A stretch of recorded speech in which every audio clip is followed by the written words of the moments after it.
Again वही इलाका तकरीबन 350 से ज्यादा किलोमीटर दूर वो इलाका है जहाँ पर ये ऑपरेशन ये ड्रामा रचाया गया है। और सबसे बदनसीब तो मैं ये कहूंगा कि हिंदुस्तान की अपनी आवाम है, हिंदुस्तान के वो लोग हैं जिनके ऊपर एक जुनूनी एक हुकूमत बिठा दी गई, एक जुनूनी शख्स बिठा दिया गया, एक जुनूनी गवर्नमेंट बिठा दी गई, एक जुनूनी पार्टी बिठा दी गई जो हिंदुत्व की पार्टी है। देखिए हिंदू मजहब को मैं बुरा नहीं कहता, हिंदू हमारे पास भी रहते हैं, लेकिन एक पार्टी का एक माइंड सेट है, उसकी एप्लीकेशन की गई है। ये आप स्टडी जरूर कीजिएगा, तो बीजेपी की भी स्टडी कर लें इनकी पॉलिसीज की, और जो लिक्विड पार्टी है इजराइल के अंदर उनकी भी एक ही किस्म का ब्लूप्रिंट दोनों रीजन्स में लगाने की कोशिश की जा रही है। और पाकिस्तान के ऊपर सबसे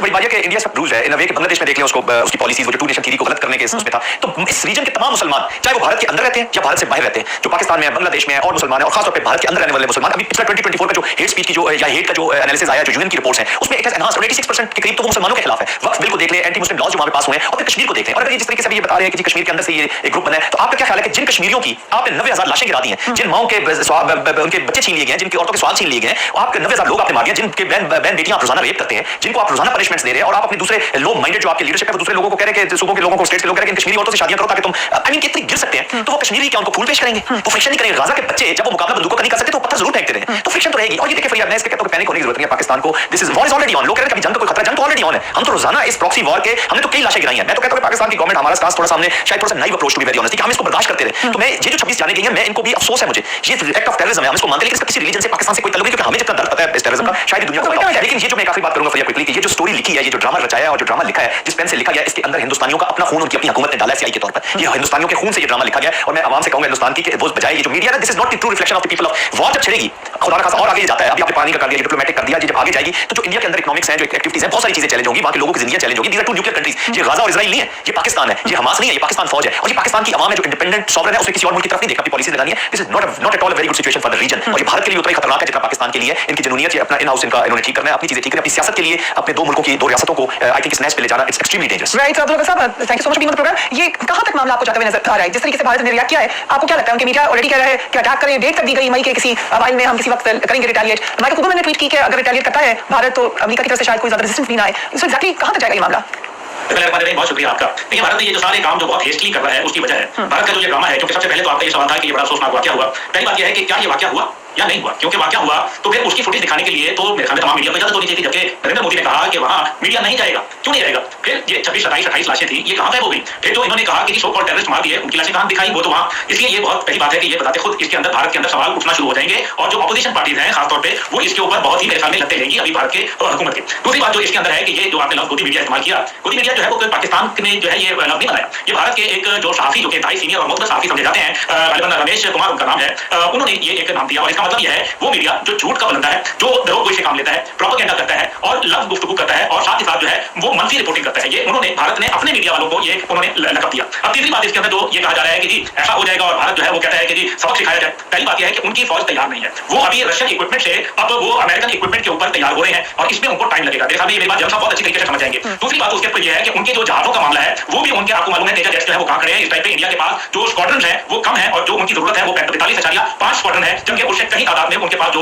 उनकी एयरफोर्स है वो कम है। तीसरी चीज उनकी जो है जमीनी कुव्वत है। पाकिस्तान ने जब उनकी कोल्ड स्टार्ट डॉक्ट्रिन को नसर मिसाइल के जरिए जीरो किया, तो उनके जो इंडिपेंडेंट ब्रिगेड ग्रुप्स का ख्वाब था कि वो आईबीजीज लेके चले जाएंगे और फिर उसके बाद पाकिस्तान के 70 किलोमीटर अंदर घुस जाएंगे, वो तो बात हो गई खत्म, क्योंकि नसर मिसाइल ने बेड़ा फर्क करके रख दिया भारत का जो करने। सो आप ये कह रहे हैं कि उनके पास इस हद तक नहीं जा सकते, वो एक्चुअली वॉर में जाने, कांट अफोर्ड इट। सो ये सिर्फ एक गिमिक्री हो सकती है इस वक्त, या पोस्चरिंग है? सवाल ही नहीं पैदा होता, सवाल ही नहीं पैदा होता कि वो वॉर के अंदर चले जाएं, क्योंकि उनकी इकोनॉमी का बेड़ा फर्क हो जाएगा। कॉर्पोरेट इंडिया इसकी कभी इजाजत नहीं देगा, जिसके पैसों पे पल के नरेंद्र मोदी की हुकूमत जवान हुई है। दूसरी बात यह है कि नरेंद्र मोदी का जो सबसे बड़ा इशू है वो मांगे तांगे की हुकूमत है, जो बैसाखियों पे खड़ी है। वक्फ बिल के बाद पूरा हिंदुस्तान में मुसलमान सरापा एहतजाज है और सिखों के अंदर एक नई रूह फूंकी जा रही है। तीसरी दफा जो है वो नेशनलाइट मूवमेंट है, जो 7 स्टेट्स के ऊपर जो है रेड कॉरिडोर बना के बैठे हैं। भारत की फॉल्ट लाइंस हैं, उनके ऊपर वो कभी नहीं सोच सकता कि पाकिस्तान में बराह रास्त कोई जंग करे। क्या हो गया नरेंद्र मोदी? क्या हुआ? मेंढकी को भी जुकाम हो गया क्या? तुम्हें क्या लगता है कि वो जो गज़ा के साथ इसराइल ने किया तो तुम पाकिस्तान के साथ वो कर लोगे?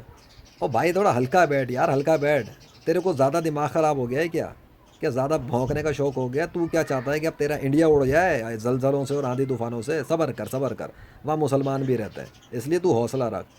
तेरा हशर तो नेतन्याहू से भी बुरा हो जाएगा। तुझे तो पता नहीं अभी नेतन्याहू के साथ अल्लाह के हुक्म से होने क्या वाला है। तू अभी इंतज़ार कर और देख कि उसने जो किया अब उसके रिएक्शन पे, कॉन्सिक्वेंसेस में उसके साथ होता क्या है और उसकी आर्मी के साथ क्या होता है। इंतज़ार कर। फिज़िकल वॉर की बात नहीं कर रहा, तू फिज़िकल वॉर तक मोहताज है, तभी तो पाकिस्तान की तरफ आके दिखा रहा है ना। तुझे नरेंद्र मोदी, तुझे जो है ना इंडिया का प्राइम मिनिस्टर किसने बनाया? बहुत बड़ा गधा था वो जिसने तुझे प्राइम मिनिस्टर बनाया। पाकिस्तान को हल्का मत ले। पहला तो ना इधर आंखें दिखाने से पहले आंखें नीचे रख। तेरा हॉलीवुड की मूवी नहीं है KGF की कि तेरी गुंडागर्दी चलेगी। कश्मीर के अंदर जब तूने लाशें गिरवाई थी, जब गज़ा के ऊपर ऑपरेशन हो रहा था, तो तेरी तरफ से बयान आया था ना, तू सपोर्ट कर रहा था ना नेतन्याहू को, बेगैरत इंसान। तब देख ले मैंने क्या किया था, पानी बंद करवाया था ना 2 महीने के लिए तुम लोगों ने इस पर गज़ा के ऊपर। यहाँ से पाकिस्तान से बैठे बैठे बारिशों का पूरा सिस्टम भेजा था मैंने अल्लाह की मदद से। वही अल्लाह जिसका तू इनकार करता है, जिसका तेरे हिंदू इनकार करते हैं, जिस अल्लाह के मुकाबले पे तुम लोगों ने अपने झूठे खुदा बना के ये जो पूरा पंडित सिस्टम तैयार किया हुआ है ना, ब्राह्मण सिस्टम, और लोगों को 2 कौड़ी का मोहताज करके रखा हुआ है ऊपर नीचे की जात पात के अंदर। अबे बगैरत, जाके पहले अपने नंगे पंडितों को समझा ले, जो जवान औरतों के सामने अपनी शर्म का लटकाए फिरते हैं। जाके उनको सिखा पहले तू शर्म और हया और क्या कहते हैं, ईमान तो तुम लोगों के पास वैसे भी नहीं है, काफिर हो तुम लोग। तो जाके कोई थोड़ा बहुत मैनर्स होते हैं ना, पहले मैनर अपने पंडित पादरियों को सिखाते, जिनके सामने तू सर झुकाता है। तू तो खुद नंगे पंडितों के सामने बैठता है, तेरे अंदर कौन सी हया शर्म है जो मैं तेरे से शर्माऊँगा? तेरे से कोई इज्जत से बात नहीं कर सकता मैं, क्योंकि तू इज्जत के लायक नहीं है। तूने कौन से इज्जत वाले काम किए? मैं वो सहाफ़ी, एंकर, जर्नलिस्ट नहीं हूँ जो किसी 2 नंबर ब्यूरोक्रेट के सामने भी सर झुका के कहते हैं सर जी हम तो बड़ी रिस्पेक्ट से बात कर रहे हैं, आप थोड़ा सुधर जाए। क्यों भाई? तूने रिस्पेक्ट वाले काम किए तो मैं तुझसे बात करूँ ना। मेरी नज़र में तो तू एक काफिर है और एक मुजरिम और एक दहशतगर्द है। टेररिस्ट की कोई इज्जत नहीं करता मैं। असल टेररिस्ट तो तू है और वो नेतन्याहू है। तुम लोग दहशतगर्द हो। तुम लोगों को किसने हक दिया मुसलमानों को टेररिस्ट करार देने का? दहशतगर्द तुम हो। दहशतगर्दी तुम लोग करते हो, दहशतगर्दों को तुम लोग पालते हो, दहशतगर्दों को तुम लोग मुल्कों में ट्रांसफ़र करते हो कि जाओ दहशतगर्दियाँ करो और मुसलमानों को मारो। क्यों मारते हो भाई? झूठे खुदा के पुजारी तुम, झूठे खुदाओं के सपोर्टर को तुम सपोर्ट करो हैं, और वो मुसलमान जो असल खुदा की पूजा कर रहे हैं, असल खुदा की इबादत कर रहे हैं, उनको तुम लोग मारते हो और ऊपर से अपने मीडिया पे डिक्लेयर करते हो कि these are terrorist. My foot, तू टेररिस्ट है, तेरा बाप टेररिस्ट होगा बेगैरत। तू पाकिस्तान पे आँख उठाएगा, तेरी आर्मी का हशर वो हशर करेगी पाकिस्तानी आर्मी के, तू याद करेगा। और दूसरी बात सुन, ये लोग करेंगे फिजिकल वॉर। तेरे पास एटम बम पे तू उछल रहा है, समझ रहे? एक होती है स्पिरिचुअल वॉर। अबे तेरे आर्मी, तेरी फौज और तेरा सब कुछ वो हशर होगा ना स्पिरिचुअल वॉर में कि तुम्हारे होश उड़ जाएंगे। कोरोना से सिर्फ लाशें गिरी थी तो एक वायरस तो संभल नहीं सका था तुम लोगों से बगैर। तो तेरे इसराइल और अमेरिका की हवा निकल गई थी लाशों से, ये हाल हुआ था। तब क्यों तेरे पंडित पुकार रहे थे मुसलमानों को कि दुआ करो अपने खुदा से?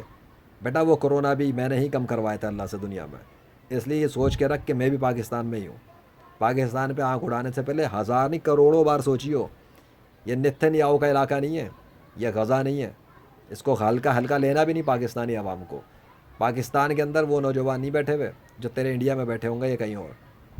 हमारे साथ पंगा करेगा तो यहाँ से ऐसे ऐसे शेर उठेंगे ना कि तेरे इंडिया के हिंदू यहूदी कुत्ते और वो ईसाई कुत्ते जो तेरा सपोर्ट करते हैं मुसलमानों को मारने में, तुम लोग माफ़िया मांगने पे मजबूर हो जाओगे हमारे सामने। जंजीरों में बांध देंगे तुम लोगों को और इतना टॉर्चर करेंगे ना वो लोग कि तुम लोगों की नस्लें काँपेंगी आइंदा मुसलमानों से पंगा लेने में। ये जो तुम लोगों ने पूरी दुनिया में जो हरामीपन मचाया हुआ है ना, झूठे मज़हब के नाम पे, झूठे खुदाओं के नाम पे, जहाँ दिल चाहता कभी इराक़ के ऊपर हमला कर दिया, कभी गज़ा पे हमला कर दिया, कभी कश्मीर पे हमला कर दिया। पाकिस्तान की तरफ आँख उठा के देखो, हमला करके तो देखो।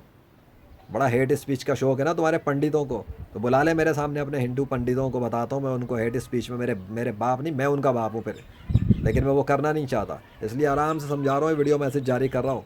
तेरे इंडिया के जितने मीडिया को चलाना चलाओ, मेरा मैसेज बगैर तो तुम्हारे मीडिया को भी मैं देखता हूँ। शैतान के कुत्तों को बड़ा इधर से उधर ट्विस्ट करने का शौक़ है। मेरे अल्फाज में ट्विस्ट तो मार के देखो, तुम्हारी धज्जियाँ उड़ा दूंगा मैं अगर मेरे साथ इस तरह की हरकत भी की। मुझे हल्का लेने की कतई ज़रूरत नहीं है। तुम्हारा मीडिया एक चीज़ को ट्विस्ट मारेगा, मैं उस मीडिया की धज्जियाँ उड़ा दूंगा। मेरे साथ हाथ भी डालने की कोशिश ना करना मुझ पर, ये मैं बता रहा हूँ। और बहरहाल दूसरी बात, पाकिस्तान के साथ पंगा लेने के लिए ना सोच। अवाम जो बैठी है ना, जिसके टुकड़ों को तू इस्तेमाल कर रहा है, जिसको तू चे बना रहा है झूठे खुदाओं के नाम पे, जिस झूठे खुदा के नाम पे तू पूरा ये हिंदुओं का प्राइम मिनिस्टर बन के बैठा है। अबे इसको छोड़, ख़त्म कर ये झूठे पंडित ड्रामा और ये झूठे हिंदू मज़हब को ख़त्म कर। कलमा पढ़, इस्लाम में दाखिल हो जाओ और अपनी पूरी हिंदू आवाम को बोल के कलमा पढ़ के इस्लाम में दाखिल हो। क्यों? क्योंकि मैंने तुम्हारे झूठे खुदाओं के, झूठे मज़ाहिब के, झूठे पेशवाओं के पर्दे चाक कर दिए और उनके झूठे खुदाओं को 2 नंबर साबित किया इसी 21वीं सदी के अंदर। और मैंने अल्लाह के मौजज़ात के ज़रिए साबित किया है, जिसका मुकाबला तेरा एक भी पंडित नहीं कर सकता। बुला ले अपने बड़े बड़े रूहानी शोहानी जादूगर पंडित और उनको बोल, लेजेंड ऑफ अल्लाह पाकिस्तान से, लेजेंड मोहम्मद ज़ीशान अरशद तुम सबको चैलेंज करके बैठा हुआ है, आओ किसी पंडित को लेके मुकाबला करके देख लो। फिर देखते हैं। बुला अपने सारे पंडित को चांद के टुकड़े करवाने, आजा बुला। मैं देखता हूँ तेरा कौन सा पंडित करके दिखाएगा। मैं चैलेंज कर रहा हूँ, तुझे भी कर रहा हूँ, नेतन्याहू को भी कर रहा हूँ, तेरे अमेरिका को भी कर रहा हूँ, तेरे सारे टट्टुओं को कर रहा हूँ जो गैर मुस्लिम बने हुए ना झूठे खुदाओं के नाम पर। आ जाओ सबको लेकर बेटा, चांद के टुकड़े करके दिखा दो। चलो, ये लेजेंड का चैलेंज है। तुम्हारा बाप क्या, तुम्हारी नस्लें भी नहीं कर सकेंगी। और इस्लाम की सच्चाई के लिए अगर मैं काम करूँगा ना, तो मेरा अल्लाह चांद के भी टुकड़े कर देगा। अल्लाह अकबर। इसलिए सोच समझ के चैलेंज कबूल करना, नंगा कर दूंगा तेरे सारे पंडितों को इस मामले में। ये फ्यूचर की बात कर रहा हूँ, और प्रेजेंट में और पास्ट में मैं जो कुछ कर चुका हूँ वो मेरे चैनल पे काफ़ी है। लेजेंड मोहम्मद ज़ीशान अरशद। मैं किसी के बाप से डरता नहीं अल्लाह के सिवा, इसलिए तू मेरा कुछ उखाड़ ही नहीं सकता जब तक अल्लाह ना चाहे। पाकिस्तान के लिए ये जो तू कुछ कर रहा है, आर्मी चला दूँगा, चढ़ जाएगी और जी यूँ हो जाएगा, पानी बंद करेगा। पानी तेरे बाप का है, तू लेकर आया पानी? ये मेरे अल्लाह का पानी, आसमानों से वो उतारता है, ज़मीन पे अल्लाह ने बिछा ये स्टोर करके रखा है, उसका सिस्टम है, उसके दरिया, उसके समंदर है। तू होता कौन है पानी पे कंट्रोल करने वाला? तू कौन होता है भाई मुसलमानों को मारने वाला? तुझे अल्लाह ने ढील दिया, तू अपने आप को बाप समझ रहा है सबका? शिद्दात वगैरह भूल गया उनका अशर तू? तेरे से ज़्यादा टेक्नोलॉजी के बादशाह बने फिर रहे थे वो लोग। तेरी आर्मी तो कुछ भी नहीं है जितनी उनकी आर्मी थी। तू उछल किस पे रहा है? इस बात पे तो नहीं उछल रहा कि तेरे ज़्यादातर हिंदू जो हैं वो CEO बन के बैठे हुए बड़ी बड़ी कंपनियों के। तुम्हारी कंपनियों की हैसियत क्या है? और तू भूल गया शायद, वो जो मार्क ज़करबर्ग बन के बैठा हुआ है ना, ज़करबक्कू, तुम्हारा सपोर्टर, वो भी सपोर्टर ही है ना, तुम लोग मिल मिला के काम करते हो। उसका फेसबुक शटडाउन हो गया था, पूरा बंद हुआ था, झटका पड़ा था, एक शौक पड़ा था उन्हें। क्या था वो भी लेजेंडरी शौक था, अल्लाह के हुक्म से हिल गया था ना पूरा। बहुत बेगैरती दिखा रहे थे अपने फेसबुक के थ्रू मेरे खिलाफ, अल्लाह ने झटका दे के दिखाया। फिर बात समझ में आ गई? ये ना समझ कि सिर्फ तुम्हारे साथ होता है, पाकिस्तान वालों ने भी मेरे साथ बहुत कुछ करने की कोशिश की थी। पूरे पाकिस्तान को शौक दे दिया था अल्लाह ने, बिजली का, अंधेरों में चला गया था। मुझसे जब कोई पंगा लेता है ना और मैं उस पर चुप रहूँ, सब्र कर लूँ ना, बहुत बुरा हो जाता दूसरे के साथ। बहरहाल मैं अभी चुप रहूँगा तो फिर मसला कुछ और बढ़ेगा। मैं इसलिए नहीं आया कि मैं कोई जंग शुरू करवाऊँ, मैं कह रहा हूँ जंग ना करना।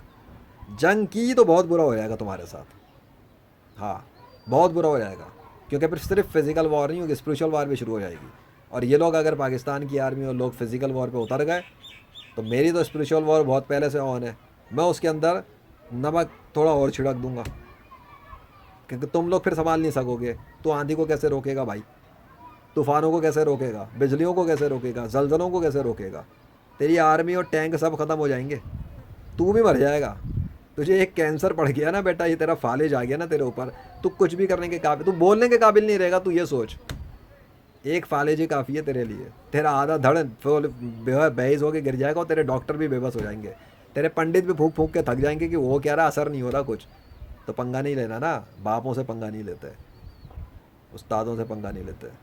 मुँह बंद करके बैठ।